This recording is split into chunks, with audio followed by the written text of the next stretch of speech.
Today's broadcast of Husson University's Distinguished Speaker Series is brought to you by MMG Insurance, protecting your piece of the world.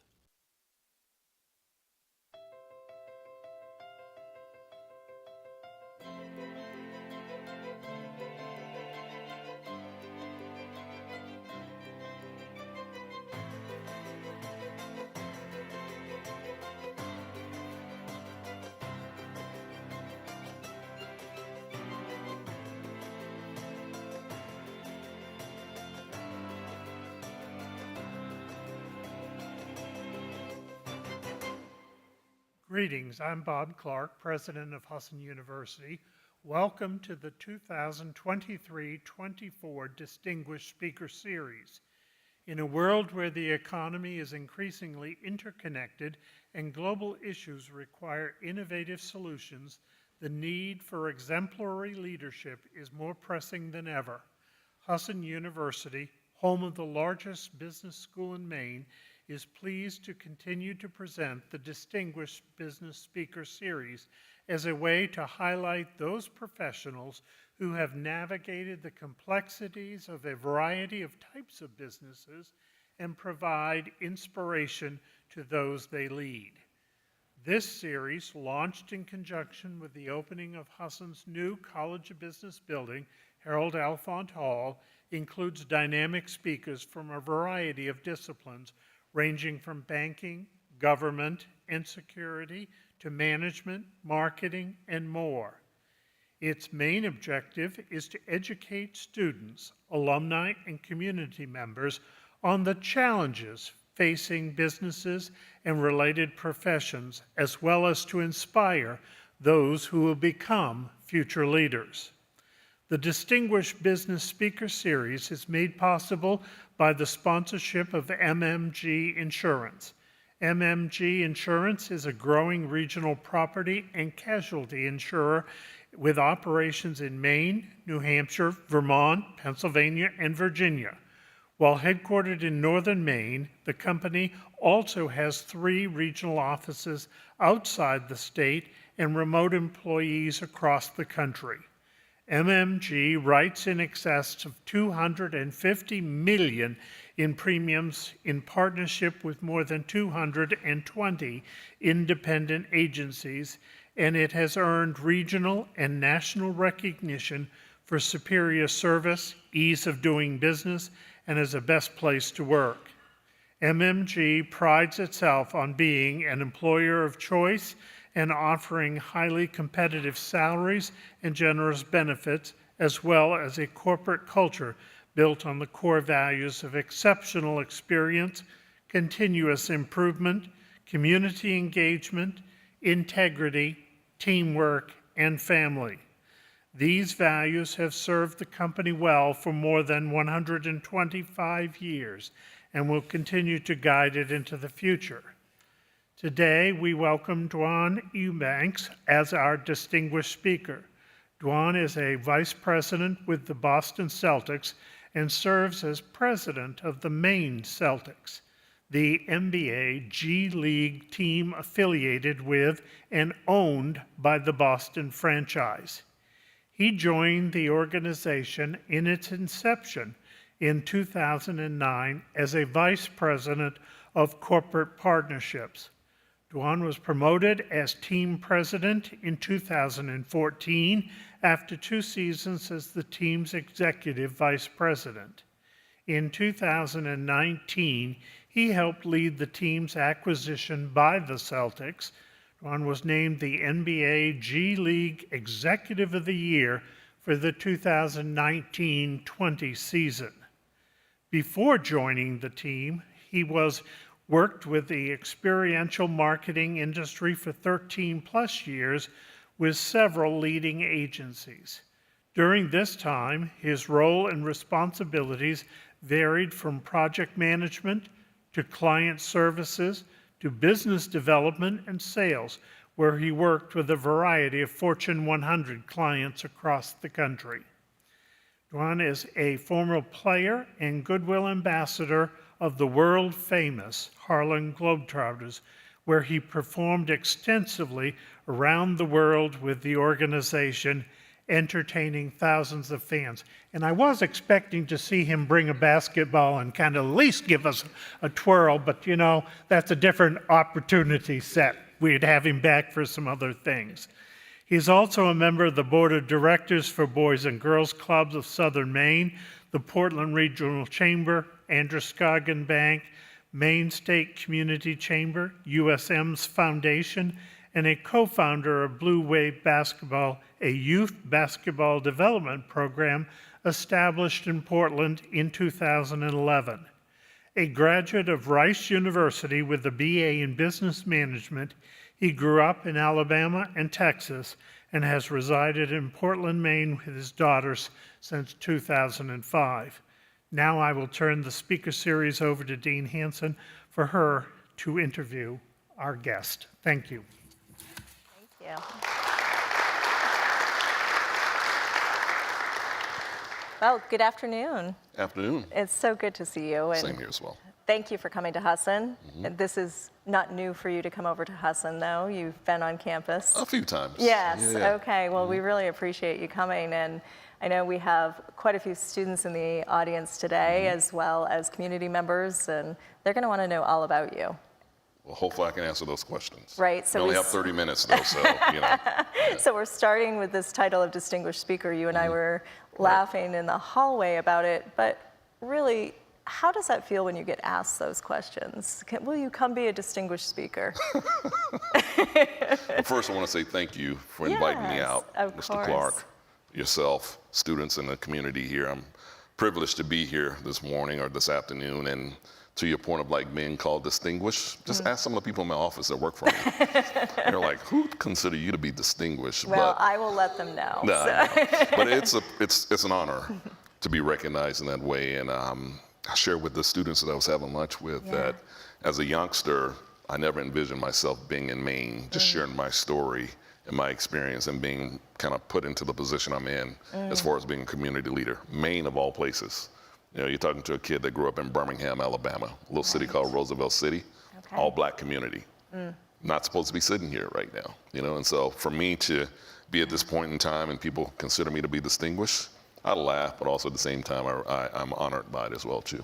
Well, I'm proud to have you here in that role, and I do want to talk a little bit about pre-coming to Maine, what life was like and what kind of brought you on this journey. So maybe just starting, was there a first job along the way that intrigued you for things that you started to do? So first job can be qualified as, all right, when I was 13, Sure. the paper route. Sounds good. Or it could mean when I was in high school and I had to work at the grocery store.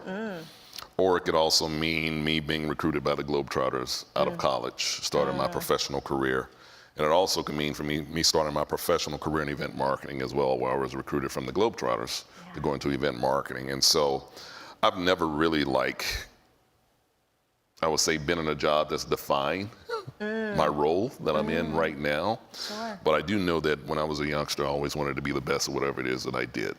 You know, and so from each job that I've been lucky enough to have, I always learned something from it to propel me forward in the next role in itself, you know. And so I mentioned the grocery store or the paper route, discipline, having to wake up on Saturday mornings instead of watching cartoons, getting the paper route ready for an apartment, discipline there. Grocery store during high school, understand what it means to commit, but understand the value of money. Right. Also work ethic and listening to the customer. You know, Absolutely. I had I used to bag groceries, and back then you could get tips for bagging groceries. And, you know, unlike today, you go in the store and you see kids just throwing stuff in. There was an older woman one day just pulled me aside and said, all right, you know, you need to learn how to pack groceries and you'll increase the money you bring home. I was like, all right, tell me. She showed me. And within the next week, I was making $100+ in tips, simply because of just paying attention to detail. It was the details she was talking to me about. And so, and then when you talk about just the Globetrotters and being recruited that way, I was preparing myself to play professionally basketball somewhere, either here or across seas in Europe. And the Globetrotters recruited me like I was in high school all over again because I had a medical redshirt. No one had seen me for 3 or 4 years. Okay. And so they that jumped was on while the at opportunity. Rice, you were At redshirted. Rice, exactly. Okay. And so each job has always amounted to something that's taught me to like always be at my best, but be prepared for the opportunity that's coming about. So the Globetrotters were a different organization than playing professional Mm-hmm. for a competitive team per se, except you were still competing. How did Yeah. you feel about going into that realm, and what? Well, at the time, I didn't even know they still existed. Because once Interesting. again, a Yeah. scholarship athlete at Rice University. Redshirted my first year. Gotcha. Second year was supposed to be like, all right, you're going to get your feet underneath you. My third year was supposed to be a breakout year for me. Ended up having a freak injury, internal surgery. School decided they didn't want to take on the risk of me playing anymore. Upheld my scholarship. Instead of leaving, I stuck around, got the education, and was preparing myself to play. Once again, competitively. I knew people in the business, the NBA, but also across seas in Europe, and happened to be working out at Rice with a couple of players that were from the Globetrotters, and they saw me. The coach was there, and he was like, "Where you been, son?" I was like, "I've been here, just haven't been able to play." And Right. next thing you know, I'm jettisoned off to Milwaukee, with Minneapolis, where the owner's at. They put me in the program there, and they're like, "You're killing it. We want you." And so before I even joined the Globetrotters, I'd already began, working for them as far as going to training camp and things of that nature. And so But you finished the degree. I did. So tell me why that was important to you. It was important because at the time, and so my trajectory to Rice University was one where I wanted to be a civil engineer. And when I was in high school, freshman year I was 5'8". Sophomore year I came back 6'3.5". And so I was like a gazelle, but I also, had a growth spurt that helped me understand that if I really wanted to go to school, and I grew up in a single parent household, didn't know my father. If I was going to go to college, it would have either been through community college or the military. And being able to add height to what I'd already been as a student helped me pursue an opportunity through basketball, and so, that gave me that opportunity to really pursue graduating from high school with a scholarship, but then going off into college and understanding the importance of education. Sure. And although I had this, all right, civil engineering is what I want to do, I didn't know I was going to grow to be 6'9" and a freak of nature and be able to play basketball professionally. And when I was hurt and was put in a position where I had to make the decision on whether I leave school to take care of my family Sure. or I stick around and get my degree, I had the right people around me. And they were mentoring me around the fact of, if you leave school, you'll never likely come back. And those were Those- professors or advisors? Well, just people in my community, good. people that knew me, Okay. men in my life that knew that, all right, once you leave a degree like that on the table, you're oftentimes not going to come back and get it. And with them being willing to maintain that, having the right people around me helped me put the decision in place as to, all right, I'll finish up. I begged the coach to let me play. I'd sign a waiver, but he wouldn't do it. He wouldn't And I do was it, like, all right, I'll just prepare myself for when I graduate. And graduated and had a lot of inroads, but once again, they came to me like I was a student in high school all over again. And so it worked out. And so having that degree, and that's something that I share with kids all the time, is that, the one thing that can't be taken away from you is your knowledge. I'm a huge proponent of education. And I have 4 simple principles that I utilize in order to really drive myself and continue to be a learner, a constant learner. And knowledge is the first of those principles. And so being able to get my degree, I knew that once I graduated from Rice University with that degree, I'll always be able to make money. Sure. And so having that gave me that comfort, but also the willingness to take risk, because I knew I had that education. And so it was important for me to get that. So these 4 pillars, can we talk about that? Yeah, my 4 pillars, and it's simply, once again, my circumstances. I wanted to change my circumstances as a kid. My environment wasn't one that was necessarily the best, but it wasn't the worst either. I came from a community of love, but I'm not supposed to be sitting here talking with you in the capacity I am. And so in order to change my circumstances, I utilized what was always given to me as a role to be able to change those circumstances was education. And as I started traveling the world and I began to speak on behalf of the Globetrotters and more importantly tell my story, my life story, I'm a person of simplicity and like keeping things simple. And one of the things that I was able to come to conclusion on was the fact of kids. I resonate. My passion is working with kids and giving them access and opportunity and exposure. And that's just something that I've recognized early on that I wanted to be able to do is give back to kids. And so I use the acronym KIDS for my 4 principles. And the reason why kids, when I talk to people, whether it be corporate individuals or kids in elementary school, I want everyone to be able to walk away understanding what I'm talking about. And so why I use KIDS as the acronym, simply because we all start off as kids in life, and one of the things that we oftentimes forget as we mature is that we forget to dream and aspire. And with my travels all around the world with the Globetrotters, the one thing that I recognized early on is that here in the society we have, we're very privileged to be able to go to school, get a free education, and do things like that. But across the world, there are kids that are 8, 9 years old that don't have that privilege, that are having the responsibility of taking care of their families. And so for me, that really level set what it is that we have as individuals here in our country and the opportunity we have to really live out being kids. And so knowledge, independence, determination leads to success. And so 4 simple principles to guide you to success. I call it the pathway to success. And so once again, K stands for knowledge, educate yourself. As students, you guys all received the opportunity in primary school, K through 12, to be able to educate yourself and learn about the things you wanted to become in life. You know, and for me, it was always preached, if there's something you want to do, learn about it.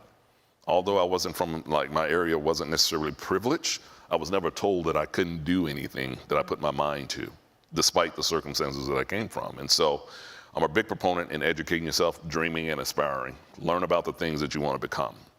The I is independence. Once again, depending on your environment, I've always been one where my environment was dictating that I'm not supposed to be here.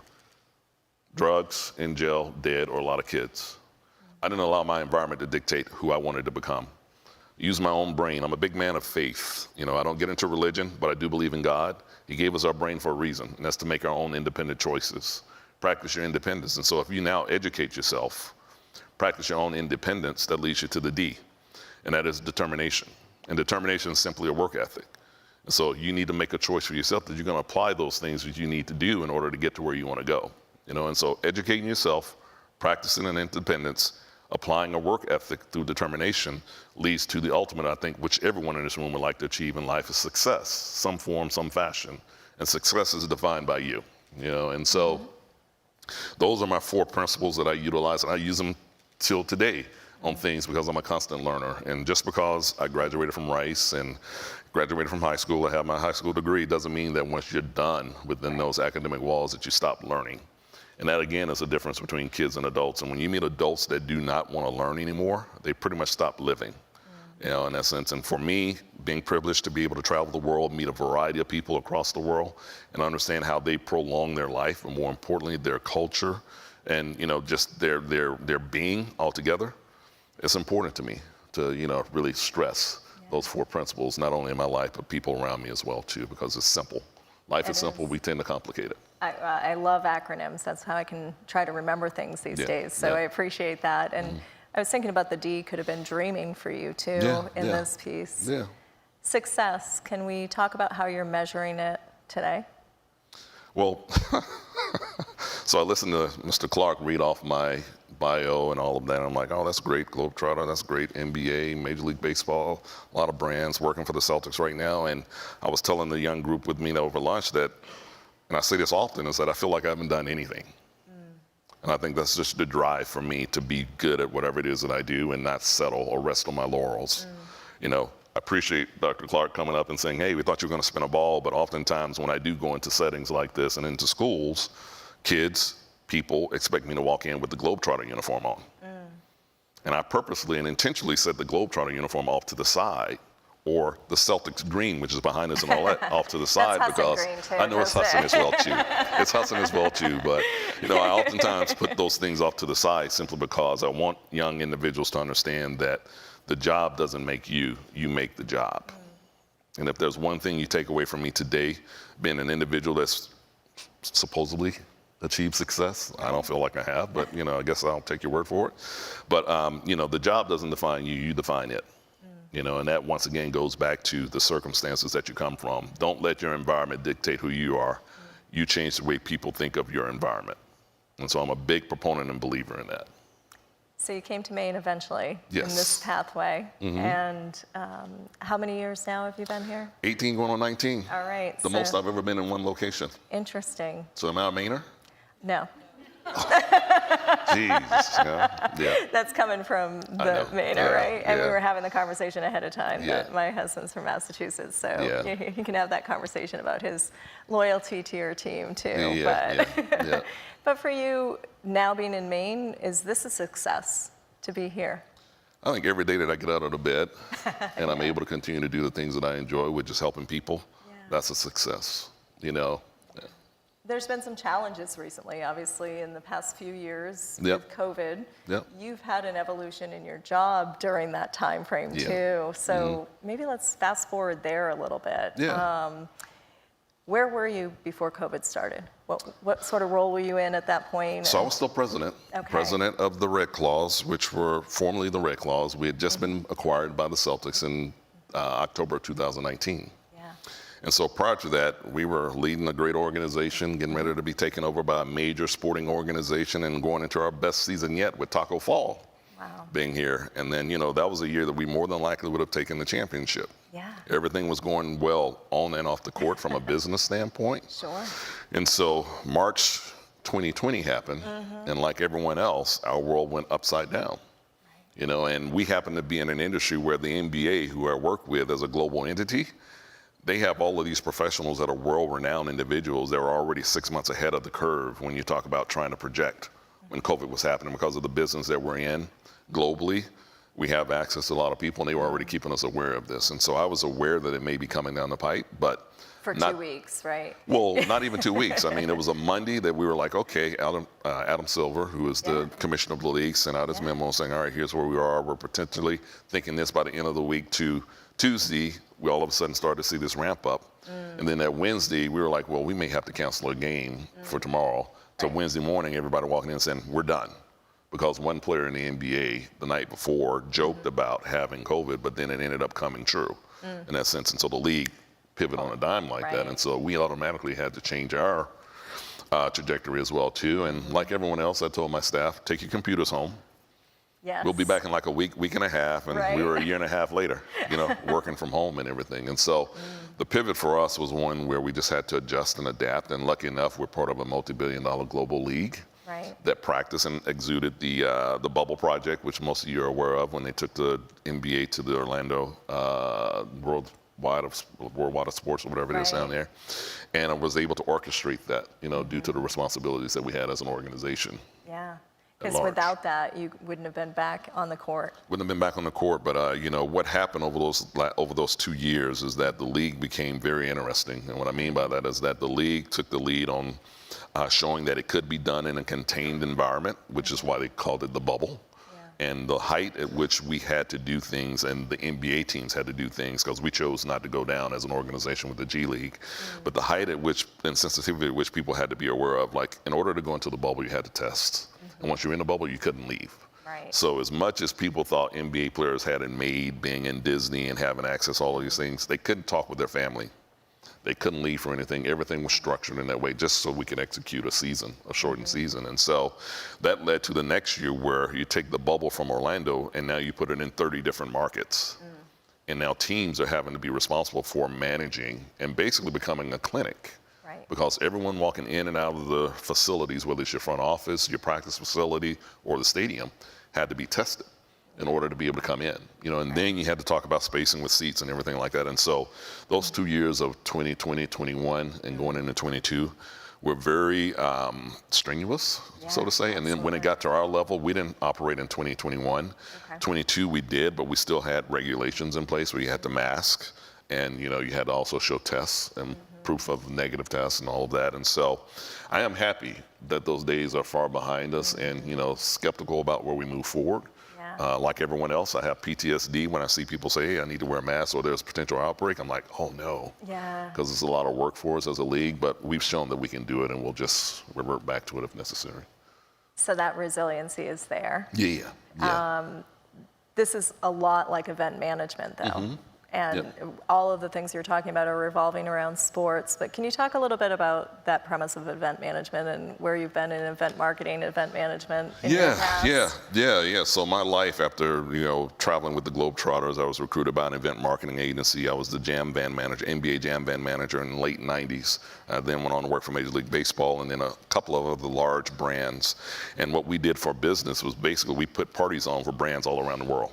And so as part of putting those brands... Sounds pretty fun. Sounds pretty fun, huh? Yeah, not really work or anything like that, but our responsibility was being able to go out and engage with the consumer, put products in people's hands so that they then can market it for you. You know, and when you do that type of work, and it's no different than setting up this event here as well too, or even in sports, is that you have to be aware that, you know, you're responsible for, in our case, 2,400 people coming through the door. In this case, 100 people coming through the door. But when you talk about NBA facilities, 18 to 20,000 people coming through the door, let alone if you go to a concert, you have 100,000 people. And so when you start doing events, and this is what you and I were talking about, is like, I'm a big proponent of preparing and controlling the things that you can control, which is 99% of the time, just so you can prepare for that 1% that's going to happen during the game where you can be fluid. Because and this is very parallel to the way you approach life as well too. If you can control the things that you have in your own control and get that handled, anytime anything else comes in that may throw you off your rocker, you have the capacity to adjust to it. But if you're not 100% on the 99% that you have and prepared to deal with that, when chaos enters through that 1%, it disarrays the entire situation you're in. And so in the event industry, I'm a stickler for the fact of, like, we practice and we make sure we're doing the things that we do well, so that when we do have that opportunity for this particular case, shot clock might go out. Or happened in 2012, 13, we had probably 2,000 people in the building. Power went out in the expo. And here I am thinking people are going to freak out and going to run out the doors. Right. Next thing you know, phones are going on, and it's like, oh, this is it. But we were prepared to deal with that. And so when you're in the event marketing industry and event business altogether, it's important to be prepared, you know, and that's no different than when you're in life and the way you control your own personal things. It's like, try to gain a hold of them and don't be lazy with that. You know, be prepared so that when those things come in that aren't necessarily what you control, you can deal with them and not be thrown off your rocker. Well, it's so interesting because in those circumstances, if you are prepared, your reaction is more positive. I think we were just talking about that. Yeah. And when you're not, that reaction can be the opposite. Exactly. And that's something, and I share this with young individuals in particular when they talk about their brand of leadership. And when you begin to pursue your career, and you obviously, if you have aspirations to own your own business or run a team or whatever it might be, you learn from everyone. And so you might have some good supervisors, you may have some bad supervisors, but the key is that you have to go through that experience to form your own perspective of who you want to be. You know, when you have the opportunity to lead, you also have the opportunity to begin forming your own brand of leadership. You know, and for me, I worked with multiple people that everything was a fire alarm. Everything that you do, some of us in here probably have worked with people like that, where everything you do is at a heightened level so that when you truly need to be ready to go, you don't know when really to do that because they're always operating here. And so I'm a big proponent of just really trying to moderate that. And if people see me running around with the alarm going off, they better run.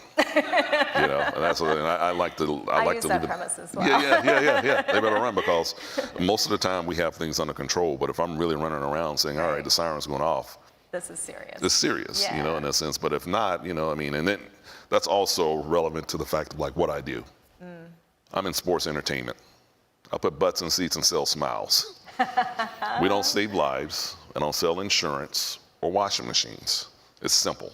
And it's fun, you know, but it's also the sport of business as well. It's the business of sport, which has a privilege and benefit to it as well, too. But, you know, you have to keep things in perspective. And when you start taking yourself way too serious sometimes, you also set yourself up for failure as well. Yeah, the highs and lows become more frequent. Exactly. So you mentioned brand of leadership. Is there something besides the KIDS acronym that you would put out there about yourself for leadership? I would say knowing your story, you know, because, like, you provided me questions, and if you've seen me speak before and receive awards and things like that, you'll never see me really walk up with notes. Because what I've been taught through my leadership training, but also just maturing and experience, is that when you know your story, you can walk into any situation and have a conversation. You know, and that's one of the things for me that I learned I had to decipher early on as a professional, and let alone a black male professional in an industry that oftentimes doesn't recognize us as leaders in that sense. I recognize that personal and professional life doesn't need to be separated. And I attribute a lot of that to Maine and when I moved here. Like, before I got here, my personal life and professional life were two separate silos. That's simply because of the way I was raised and the perception of, you know, and I'm gonna be very real, as I told you I would be. You know, in black culture, we know what we need to do in order to survive. All right, and when we talk about corporate world and going in as a black individual, we have to also anticipate some of the things that exist that have come to light over the last 3 or 4 years that oftentimes weren't acknowledged, you know. And so as an individual, I navigated that in a way in which I always wanted to make sure I was in control. But what I realized is that I wasn't in control because I was trying to be two separate people. Maine has done wonders for me because it's allowed me to come together as one. First of all, instead of it being 6 degrees of separation here, it's 2 degrees separation anywhere from Kittery to Holton in Maine, because you can't go very far in that way. It's a great community in that capacity, but it allowed me to truly become myself. And if there's anything that I could share with you, along with the kids acronym, it's like understanding your story and being yourself, you know, because when you do that, you don't have to worry about dancing. And what I mean by that is, like, most people, when they dance, they like to cover their ass. I like dancing for entertainment, you know, and so when you can be genuine and authentic in your story, you don't have to worry about dancing to cover your ass. So you, as a Black man in this role of leadership, what does that mean to you? It's a responsibility. Okay. My entire career has been one where I've oftentimes been the only Black male in the room.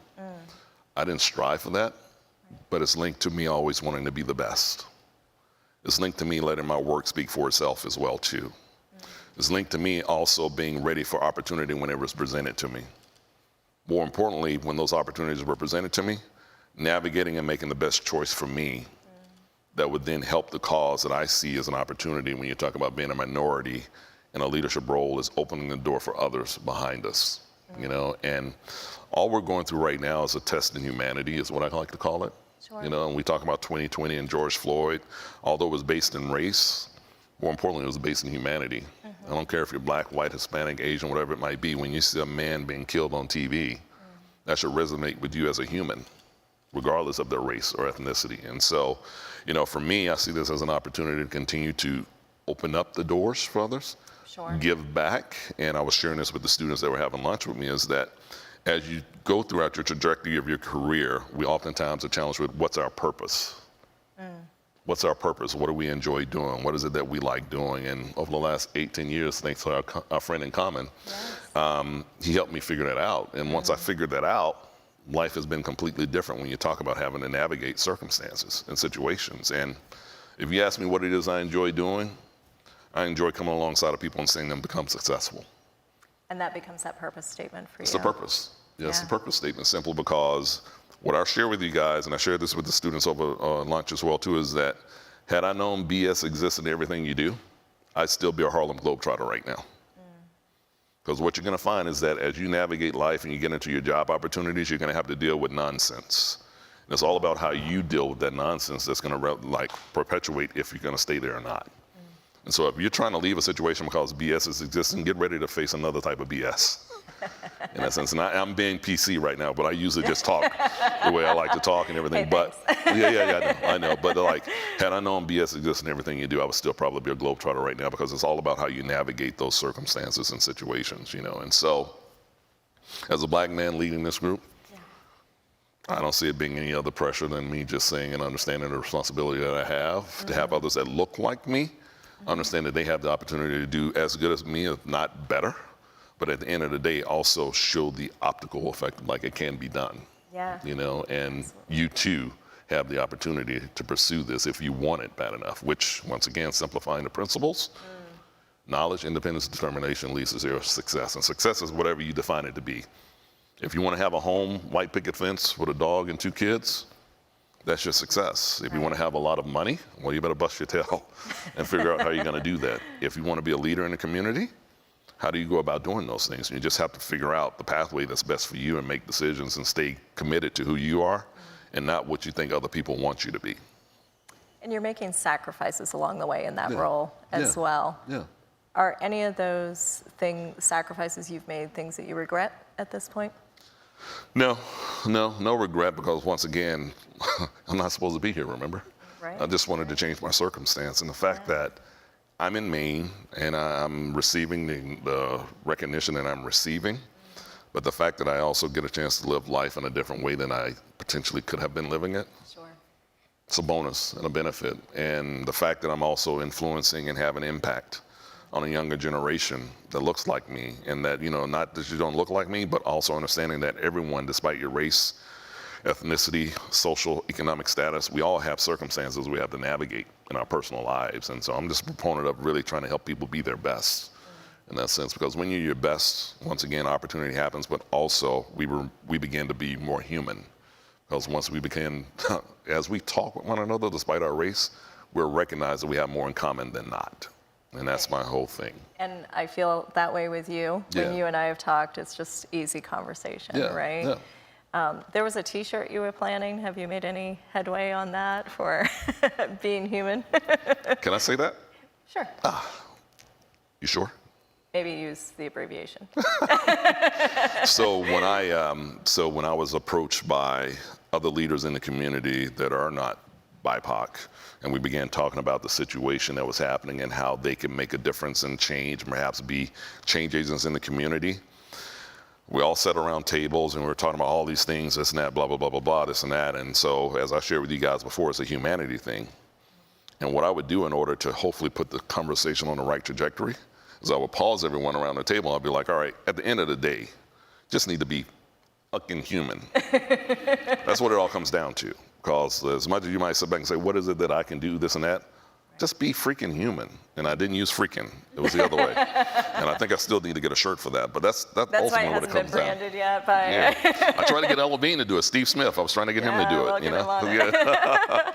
But I think the fact of just being human is important in whatever you do, and recognizing that when you come to the table, despite all of our differences, and understanding that when you go into very trepidatious conversations, there are trigger words and trigger components. When you start talking about race, sexual orientation, ethnicity, abilities, those are things that design because of our own inherent biases that can take us off on a tangent, as opposed to dealing with what it really is about as far as getting to know one another in that sense. And if you can open yourself up to being a little bit more receptive to people's opinions and perspective, and realize that it's not your place to necessarily change your perspective, but to acknowledge it and then provide your perspective. And then perhaps once you guys acknowledge it together, you then might be able to come up with a solution.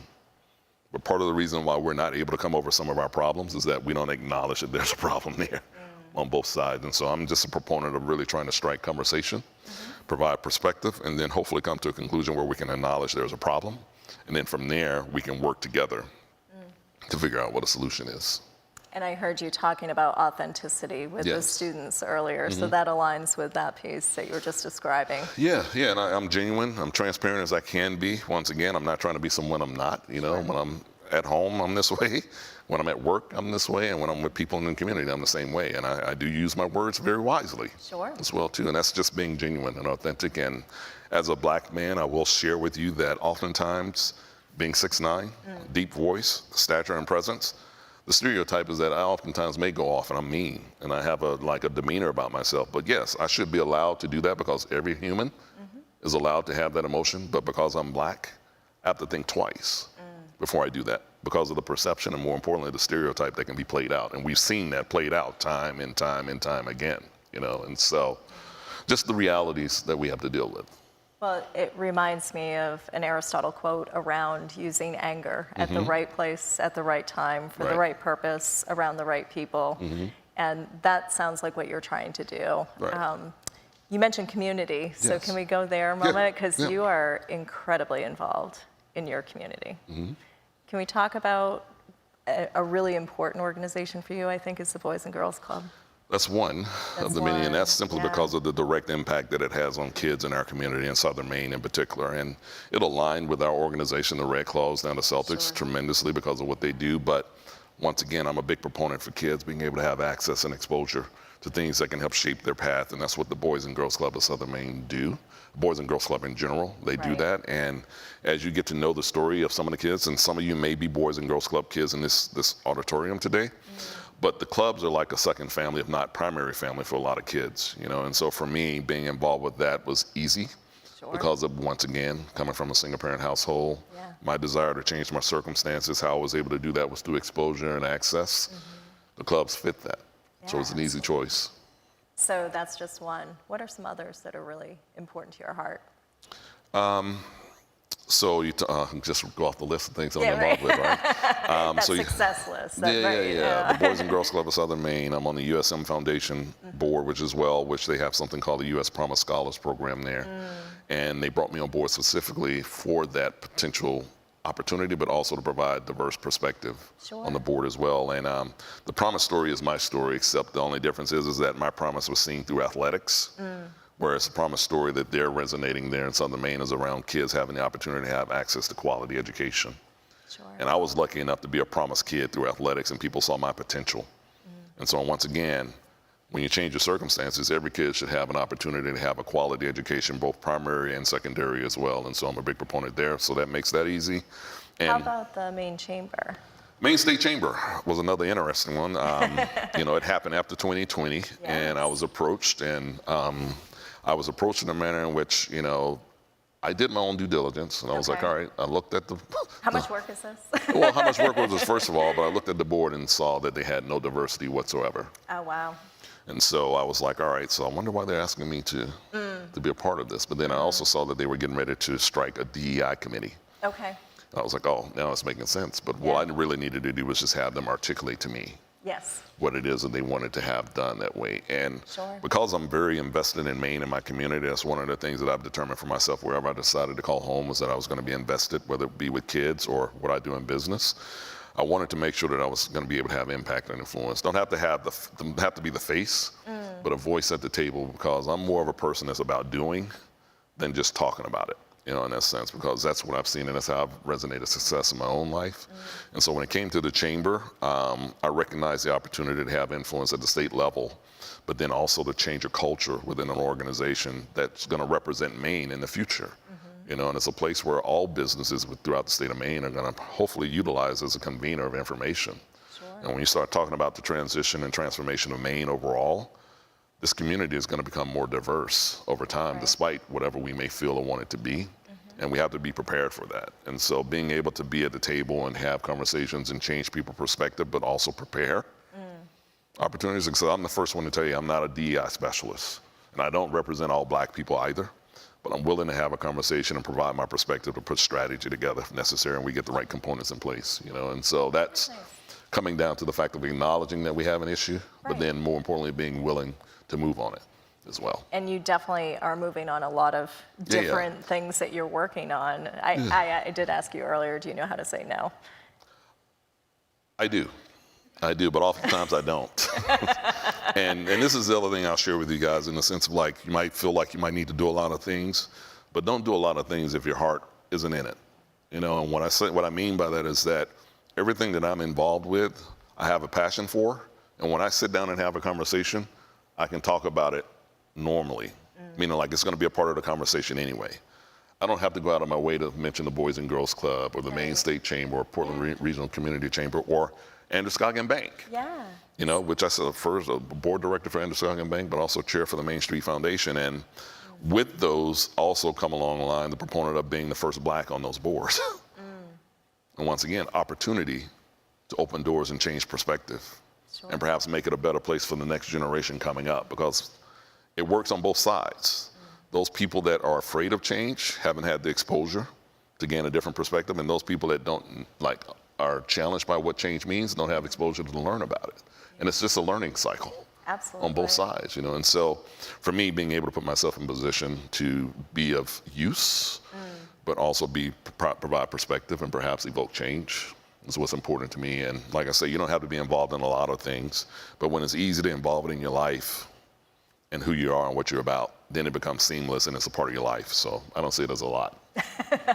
Well, I got tired reading the list, so I know it's great contribution, and I appreciate you being a conduit too, coming here and talking to the students about your experiences, because I think that's so important to hear. This was not this immediate thought, I'm going to go be president of an organization. No. You had told me that 15, 20 years ago, I would have been like, yeah, no. Not me in Maine, of all places, and that's where I wouldn't have seen that happening for myself. But here we are, and it's the opportunity there. And once again, I'm a big person of faith, not religion, and we're all prepared for something coming down the line. We just have to be ready for it, And this is I'm finding myself continuously saying, all right, what's next? What's next? yeah. And not waiting for something to happen. You're just looking for it. Is that what I hear too? Yeah, being present. You know, Okay. and that's the other thing I would say that I've learned over the last 10, 12 years in particular, as well as like being present in what you're doing, as opposed to always concerned about what the next step is going to be. Because when you're present, you're maximizing your opportunity, and whether that's on the court, on the field as an athlete, you have to be present in order to maximize that opportunity, of which at the end of the day, you want to compete to win. If you're constantly thinking about the next player winning and all that, you never achieve that because you're so concerned about the things so far out that you aren't focused on the things in front of you. And so that would be the other thing I would say, is just mindfulness and being present in what you're doing right now, and patient with yourself as well too. Absolutely. Now you're involved in 2 different roles. So before I turn over to questions, I kind of want to ask about balancing those roles between the main organization and the larger organization. How does that work for you? Seamless, you know, because basically what it means is that I oversee all of our minor league operations, you know, and so therefore me being a part of Banner 17 staff, which is, we're all part of the Celtics now, although we're based in Maine, we're all Banner 17 employees. And so my role in Boston is just being more of a leader, in particular on the senior level, and bringing that different perspective and kind of defining my role as it comes. But I oversee all of our minor league operations in Maine, you know, and so it's still being developed as we speak, but, you know, like here, being I would say a community, in that community, being a leader, you know, and really trying to pull us forward, be an example, but also just, you know, help us do what we want to do as a business, and that's win championships, you know. And so, and that's the easy thing about working for an organization like the Celtics, is that oftentimes you get into an organization and you might be iffy on what's the mission, what's the goal. But the Celtics, when you join that organization, is one thing in mind: Banner 18. We're in the business of winning championships, so that makes it easy, clear, and simple as to what our goal is day in and day out as employees, as players coming into that organization. And it's one of the world's most storied sports franchises, and the Color Green is recognized everywhere. I know Husson is as well too, but you know, the Color Green. Reminding him, that's not just the Celtics. I know. But we did do that for you too, I have to say. Yeah, I appreciate it. Yeah. Well, I want to give a little bit of time to the audience, if that's okay with you, Yeah, to ask it's fine. some questions. Is there anyone that has a question that they want to raise? You raise your hand, and you can either come forward to the microphone, or if you shout really loudly, I will repeat it for them for our live stream. Right in the front row. Will you hop up there? As a leader, how do you create or manage culture in your organization? So how do you create or manage culture? Thank you. You must have That's a seen my great list. question. That is a great question. How do you manage culture? And you lead by example, is what I would say. And that's something that I've had to work on, both with the Red Claws before we became the Celtics, and now integrating us into a larger organization that's also developing culture for itself, you know. And so I think you just have to be intentional around certain things. And in today's world, in particular the last 2 years, I don't know where our workforce has gone. But we that are in leadership positions are trying to redefine what the workspace look like, but more importantly, what workforce labor is, you know, because it's not as readily available as it once was prior to the pandemic. And so being able to have a culture that's inviting, more importantly, that's inclusive, is very important in today's world. And in order to do that, you have to be intentional around the things that you do, and really be bold in how you decide you're going to move forward and work with people. And hopefully, if you're doing it right, provide a place where everyone can walk in and be their authentic selves. You know, they don't have to worry about, you know, their choices or anything like that. Now, choices do have ramifications to them, but when it comes down to just being yourself and doing the job, you should be able to walk into any environment and be able to do that without feeling targeted or anything like that when you talk about culture. Great question. Others? Right back here. And I see I'm over there as well, too. Okay, perfect. Yeah.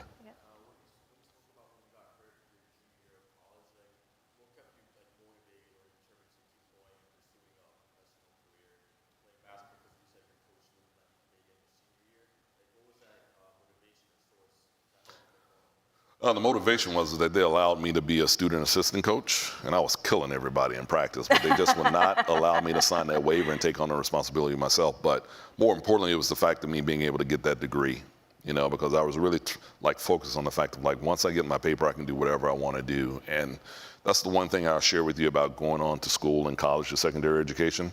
Complete your degree, because once you're done there, you're done, and your education becomes different now. And I tell people I'm working on my doctorate in LLC. Or no, LLU, and that's a doctorate in Living Life University. because every day I'm getting better just from learning from people, engaging with people. And just because you're outside of academic walls doesn't mean you stop learning around anything that you do, you know. And so that was the drive for me, was the fact of like, and I do this with kids when I go speak at camps, basketball, football, whatever it might be. I'll have a little kid come out that's driven, be like, I'm gonna be this, this, and this. And I was like, all right, I'll take a book and I take a ball. And I have that individual stand on the ball. And 9 times out of 10, what's gonna happen is that if it's a football or basketball, they're gonna have a hard time really balancing themselves on it, right? You have them stand on a book, you're gonna see what's more stable. That's very symbolic of what education does for you in life.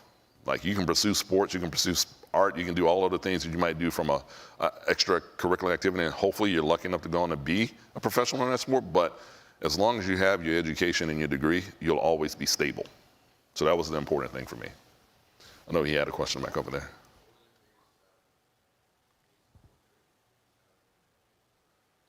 What was my biggest challenge I faced throughout my career? My biggest challenge was me. And, you know, I shared this story, I was somewhere this week, and I shared this story of like the college coach that I ended up playing underneath, that I always begged to like have me play. He recruited me there. He was black, it was an African-American from DC, assistant coach at the time, recruited me at Rice. And he saw the chip on my shoulder. One day he decided he was gonna break me like a thoroughbred. Ran me after a 3-hour practice for like another hour, set me down, took me behind the building and just pushed me until I was just completely exhausted. And he basically said words to me that has resonated ever since, in the sense of like, you need to stop walking around with a chip on your shoulder, because no one in this life owes you I won't use the words he used, but owes you anything. And if you want it, you have to go out and get it yourself.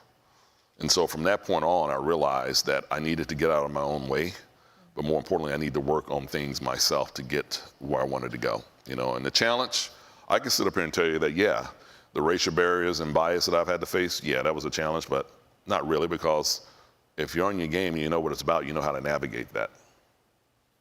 Resilience, remember what I was telling you about my earlier childhood as being resilient around things? It's easy to get distracted and deterred by people just doing the shallow things. If you really want something, you educate yourself around it, practice an independence, put a work ethic behind it, you'll receive success.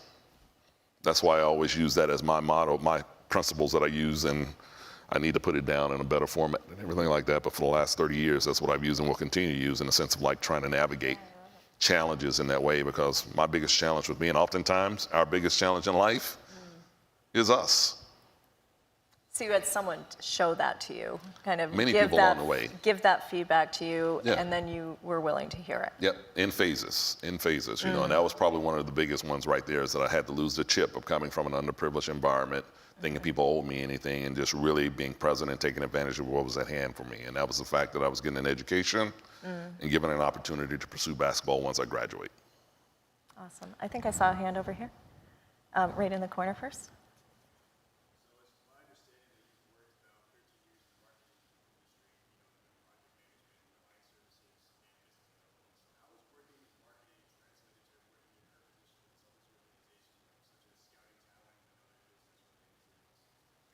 That's where the difference comes in.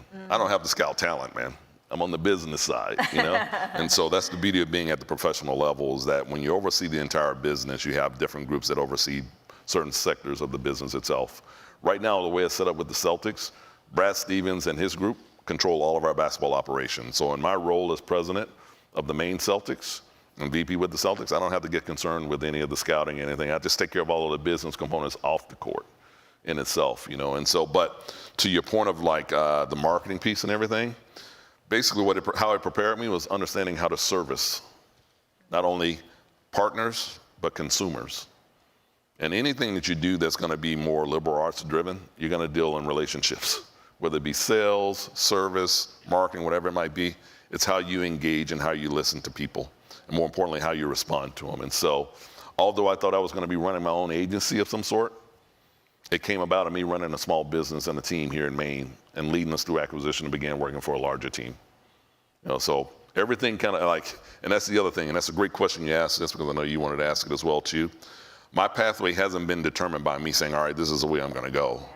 I've taken opportunities as they've come and make the most out of them, but ultimately ended up in the place where I'm supposed to be based on all of those things.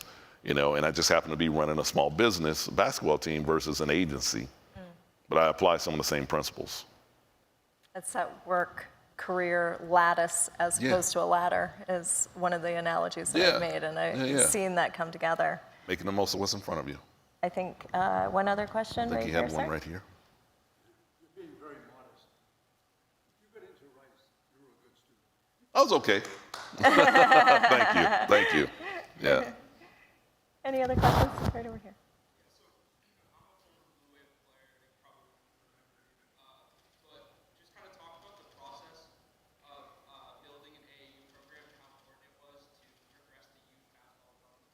Yeah. So in the sentence you just stated there, I'll give you the difference. You mentioned AAU. Blue Wave was not developed to become an AAU conduit. It was developed to be a youth basketball development program. I'm a huge proponent because I didn't start playing organized ball until I was a sophomore in high school. Believe it or not, I did not play organized basketball the way kids play today in the sense of AAU and the structure that is there. And so when we came alongside, and when I came alongside of the two other fathers that wanted to start Blue Wave basketball, it was based around the fact of me wanting to give back first and foremost, but give back in the right way. And when you talk about youth sports, I grew up in Dallas. I played with people like Larry Johnson, Jimmy King, Greg Ostertag, Kurt Thomas, Oliver Miller. Those are the guys I played with, and that's why I had the connections and everything to go on and play. But when it comes to youth sports, today's world is so laden with money and people just being able to do whatever they want without necessarily teaching kids how to play. Blue Wave basketball was premised on fundamentals first.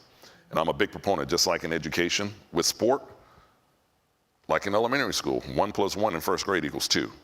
It's the same thing when you talk about coaching kids and teaching kids how to play a sport, whether it's football, basketball, whatever it might be. And so when we started Blue Wave, we had groups of kids coming in that have been working with other organizations, and parents come up saying, oh yeah, they've been doing this for 4, 5, 6 years. They're good, they're this, and they're gonna be the next. I'm like, all right. I put them in the line. I was like, so can someone here tell me where the baseline's at? Can someone tell me where the free throw line's at? I'm like, all right, so your kid's been doing, this is the basic stuff. So you've been wasting your money trying to go through, like, hoping your kid's gonna become the next whatever when they're not actually being taught how to play the sport correctly. And so Blue Wave basketball is a youth basketball development program that happens to offer AAU. It's gone through iterations, but at the end of the day, it's about teaching kids and helping kids get on a track or pathway. Whereas if they wanna learn, we would teach them. It's not because you're talented at 8 and you can dunk a ball, because by the time you turn 12, everyone else will probably more than likely have caught up with you as well. So you never turn kids away at a young age. And that's, once again, another side of me, and what I'm about is like exposure. And if kids want to learn how to play a game, teach them the right way. Provide them with the fundamentals. And that's no different than anything that you do in life. And so that was the premise of Blue Wave basketball, was to really be able to have a fundamentals first program that would change the way things were done in this community, statewide, hopefully, and it's kind of done that in reiteration. And it was never about me being the face or trying to promote the next whoever it might be coming through in that sense. It was more about helping kids get on the right pathway if they wanted to pursue sports. This is what you do, because 9 times out of 10, if you do it well, it'll transition or translate into the other parts of your life as well too, like it's done for me when you talk about basketball. Thank you so much. I know we could keep answering questions for another hour. Yeah. When you look out at the audience, and obviously there's some great student questions coming to you, and there's community here as well, what sort of words would you want to leave with them? Where are you going next for that success with your acronym? That's a great question. Like I told you, I'm just present in the moment. And if someone stopped me in the car right now and said, hey, I got this opportunity, I'll listen to it, but more than likely I'll get in the car and have to go down to Portland or whatever. But I don't know. I think for me, it's just continuing to be present and, more importantly, respond to the things that have been put in front of me. And once again, understanding my purpose. And it's not just about being the first or the only, but it's more about what I'm doing in order to bring more people alongside of me and propel you forward as well. And so for me, it's just about helping others become successful, and more importantly, those that are marginalized, probably more so than that. And maybe getting that T-shirt printed. I can do that on my own, but it would be nice to be able to do that. But no, I think just continue to have conversations like this in the community and encourage people to be uncomfortable when talking about things that are very uncomfortable, so that we can come to a solution wherever we are. Because we might not be able to have an impact on the greater community of Maine, but when you talk about Husson, when you talk about Bangor, and what you guys have here in presence, you can do it in your own community. You don't have to be on a larger platform or scale in order to make change or have impactful change. the basketball team, football team, whoever the teams are in here, you can start that by the way you mold yourself as an organization and what you represent for this university when you're on the court, but when you're off the court. Students here, same thing. The business school, just take pride in that and, keep it simple and have a mission. And that mission is to be the best you can be. Absolutely. And I really appreciate our friendship and you coming here tonight. Thank you. This afternoon, I guess I should say. Yeah. Thank you for sharing with us. Thank you as well. And thank you guys for being patient with me as well.